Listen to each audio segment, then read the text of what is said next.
पुरावा काय असतो हे पहिले समजून घ्यायला पाहिजे। या मागच्या प्रेस कॉन्फरन्सला पण सांगितलं आणि आता पुन्हा सांगतो, हे लोक जे नॅरेटिव्ह चालवतात। हां, आणखीन एक गोष्ट ते सांगायच्या आधी आणखीन एक सांगतो मी। मागे नॅरेटिव्ह झालं की 5 वर्षांनी कशी काय जाग आली त्यांच्या वडिलाला, त्या लोकांना पण उत्तर त्यांच्या अगेन्स्टमध्ये पण कारवाईची मागणी केली आहे। 11 डिसेंबर 2023ला सतीश साल्यांचं स्टेटमेंट रेकॉर्ड केलं SITने। त्या स्टेटमेंटमध्ये त्यांनी सांगितलं की हो, केस रिओपन करा आणि आरोपींवर कारवाई करा। 2 वर्ष आधीच बोललेले आहे।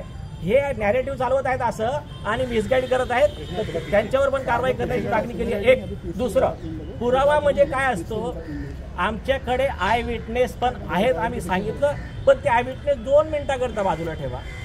106 ऑफ एव्हिडन्स ऍक्ट आणि बॉम्बे हायकोर्ट आणि सुप्रीम कोर्टच्या गाईडलाईननुसार आम्हाला इथे फक्त 2च गोष्टी सिद्ध करायची आहे। एक, दिशाची हत्या झाली त्या दिवशी आदित्य ठाकरे आरोपी तिथं होते की नाही होते, एक, आणि दुसरं दिशाचा जो मृत्यू ते सांगतायत तो मृत्यू हा नॅचरल नाही आहे, त्याच्यात फाऊल प्ले आहे। दोन्ही गोष्टी आम्ही, आणि त्याच्यानंतर 106 नुसार आरोपीची जबाबदारी आहे, त्याने एक्सप्लेनेशन द्यायचं की ती डेथ झाली ती कशी झाली आणि मी तिथे होतो नव्हतो काय झालं।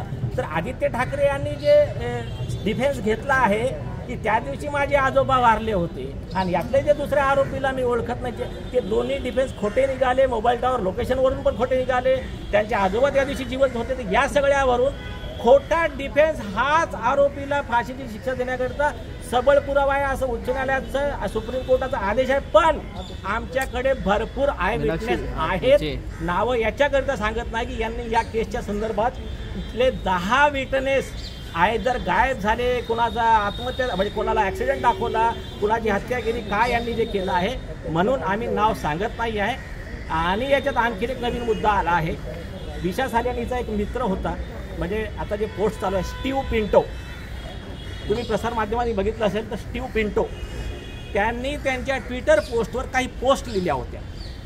त्या पोस्टमध्ये काही इम्पॉर्टंट गोष्टी लिहिल्या होत्या की 7 जून 2020ला एकता कपूरच्या घरी पार्टी झाली, त्या पार्टीमध्ये परमवीर सिंग, सुशांत, दिशा, आदित्य किंवा त्यांनी काय बेबी बेंग लिहिलं जे काही आहे, त्यांनी काही त्यांच्या पोस्टमध्ये सांगितल्या कसा तिची हत्या झाली, काही त्यांनी हिंट दिल्या। तर याच्यावर स्टीव्ह पिंटो त्या दिवसापासून गायब आहे।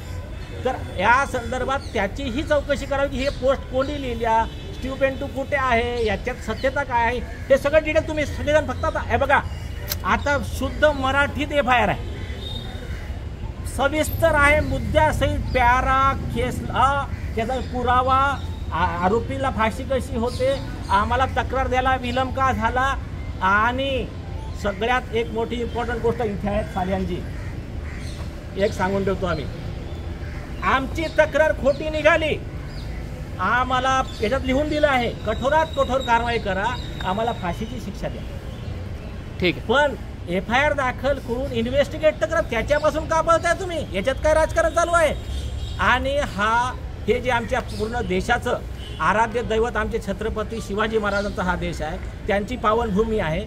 या पावनभूमीत एका मुलीवर अत्याचार झालेल्या वडिलाला 5 वर्षे फिरावं लागते, हे सगळ्यांसाठी शर्मेची गोष्ट आहे।